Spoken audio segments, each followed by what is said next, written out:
Majoritairement, on se concentre sur les voitures, on se concentre sur les maisons, on se concentre sur un travail, on se concentre sur un voyage. Toutes nos prières sont focalisées vers les choses du matériel. Alors je me suis dit que le matériel était la solution à la grandeur d'un homme. Mais plus tard j'ai compris, en observant le matériel, en voyant la voiture de quelqu'un brûler, que le feu peut détruire tout ce qui est matériel. Alors je me suis dit que le feu était fort. Alors j'ai demandé au feu, est-ce que tu es fort? Le feu me dit, je ne suis pas fort, parce que l'eau peut m'éteindre. J'ai demandé à l'eau, donc soit tu es forte, parce que tu peux inonder les pays, tu peux inonder les endroits. L'eau dit non, je ne suis pas assez forte, parce que quand le soleil me frappe, je me change en vapeur. Alors je ne peux plus noyer quelqu'un. Alors je me suis dit, c'est le soleil qui est le plus fort. Je suis allé voir le soleil, je lui ai posé la question, es-tu le plus fort? Il dit, je ne suis pas le plus fort, parce que malgré ma force, quand les nuages me recouvrent, je n'arrive plus à donner mes rayons ni ma force. Alors les nuages sont les plus forts. J'ai demandé au nuage, est-ce que c'est toi le plus fort? Le nuage me dit, je ne suis pas le plus fort, parce que le vent arrive à me transporter là où il veut. Alors je ne suis pas le plus fort. Je suis allé vers le vent. J'ai dit, monsieur le vent, est-ce que c'est toi le plus fort?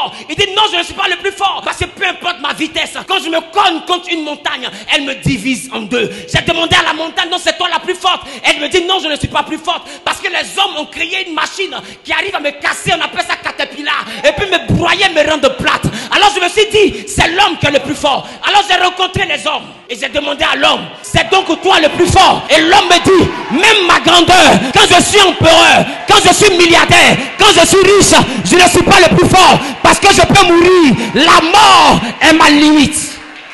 Je suis donc parti vers la mort pour demander à la mort, puisque les plus riches de ce monde, c'est toi qui arrives à les terrasser, c'est que tu es la plus forte. La mort me dit, je m'imaginais que j'étais la plus forte, mais il y a 2000 ans en arrière, quelqu'un m'a rendu visite, et le troisième jour, il est sorti du tombeau, il est ressuscité des morts. J'annonce à quelqu'un que le plus fort, c'est Jésus-Christ de Nazareth.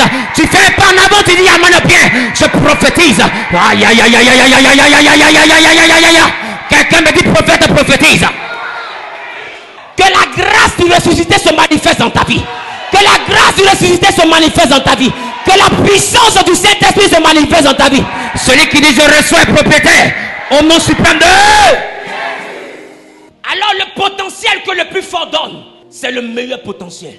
Toutes choses passeront, mais la parole de Dieu ne passera jamais. Et la parole de Dieu, quand elle rentre dans ta vie, elle te fait un don. Et c'est ce don que je suis venu t'annoncer, qu'on appelle le don du Saint-Esprit.